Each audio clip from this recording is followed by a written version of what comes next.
And welcome back to SK Manakis, and we're back again with class 12 की NCERT physics, and that is electrostatic potential and capacitance. And आज हम लोग again इस chapter की question solve करेंगे. This is question number 2.5. ये question में given है a parallel plate capacitor and with air between the plates has a capacitance of 8 picofarad and has given कि 1 picofarad equals 10 to power negative 12 farad. What will be the capacitance if the distance between the plates is reduced by half and the space between them is filled with a substance of dielectric constant 6? तो ये हमारा question है, right. This is 2.5 and यहाँ पे given है एक parallel plate capacitor जिसकी initial capacitance at first it is 8 picofarad, that's 8 into 10 power negative 12 farad. And उसके बाद हम लोग क्या करते हैं कि इसके प्लेट्स की डिस्टेंस को हाफ से रिड्यूस कर देते हैं एंड इसमें एक डाइलेक्ट्रिक रख देते हैं विद डाइलेक्ट्रिक कांस्टेंट 6. हमें बताना है कि अब नई कैपेसिटेंस क्या होगी. तो यहाँ पे बेसिकली हमें क्या करना है, ऑब्वियसली सबको पता है कैपेसिटेंस का फॉर्मूला कि एप्सिलॉन नॉट ओवर डी. यहाँ पे अगर हमें ये नई वाली कैपेसिटेंस चाहिए so this will be just कि epsilon naught A over the distance between both the conducting plates. अब ये d हाफ से reduce हो गया, so that's d naught over 2.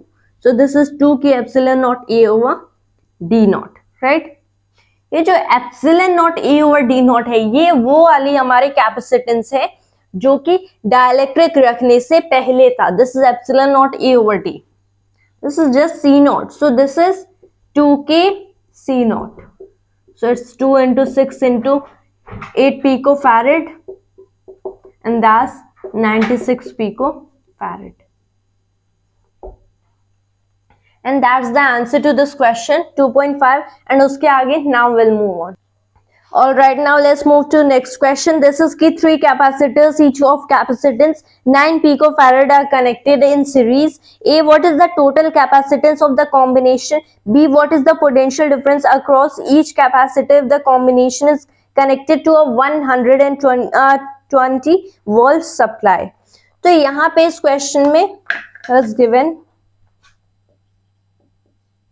कि हमारे पास क्या है कि 3 कैपेसिटर्स है जिनको हम लोगों ने क्या किया, सीरीज में कनेक्ट किया एंड ईच की कैपेसिटेंस है से C1 equal C2 equal C3. सबकी कैपेसिटेंस सेम है, दैट्स 9 पिकोफैरेड. अब हमें ए में बताना है कि total capacitance of the combination क्या होगा, that is the equivalent capacitance क्या होगा. एंड उसके बाद वी हैव टू टेल कि potential difference across each capacitor क्या होगा. Potential difference that is V1 जो हमें बताना है. Then we have to also tell V2 and then V3 अगर this thing is connected to a 120 volt supply, that is जो total potential difference है across its ends ये क्या है 120 volt है. तो यहाँ पे basically this isn't very complicated problem, बहुत ही easy है. पहली बात these are connected just in series. तो जो equivalent resistance that is in resistance this capacitance find out करने का problem है. This can be just solved using this equation, right? ये तो पता ही है, everybody know about it and I have made even a concept video on this कि अगर it is connected in series तो equivalent capacitance हम कैसे find out करते हैं. 1 by that of 1 by equivalent capacitance is 1 by C1 plus 1 by C2 plus 1 by C3. So this is 1 by सब में same है, that is 1 by 9. So this is 1 by 3 picofarad. Actually picofarad will be also downward, इसको भी downward लिख लेते हैं, right? तो यहाँ से equivalent that is capacitance कितना निकला, that is 3 picofarad. This is the equivalent capacitance.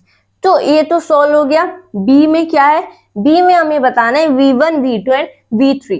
तो यहाँ पे अगर हम लोग फोकस करें, जब भी सीरीज में कैपेसिटर्स कनेक्टेड होते हैं चार्ज ऑन ईच प्लेट हमेशा सेम होता है एंड यहाँ पे तो कैपेसिटेंस भी सेम है, that is potential difference across each plate भी सेम होना चाहिए. V1 should be equal to V3 should be equal to V2 V1 equals V2 equals V3 and it is also given कि जो total potential difference इसको 120 volt की battery से connect किए, सो जब जो टोटल पोटेंशियल डिफरेंस होगा बिटवीन एक कैपेसिटर की पॉजिटिव टर्मिनल एंड लास्ट वाली कैपेसिटर का नेगेटिव टर्मिनल, वो 120 वोल्ट है।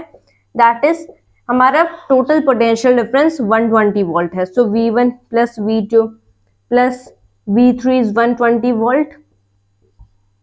सो 3 टाइम्स से V1 इज 120 वोल्ट। तो ईच हमें निकल के आ गया कि V1 which is equal to V2 which is equal to V3 is what? This is 40 volts each. And ये हमारा V भी सॉल्व हो गया। And this is the solution to 2.6. Further videos में हम लोग आगे की भी प्रॉब्लम सॉल्व करेंगे, but that was all for today. Thanks to always and जय हिंद जय भारत।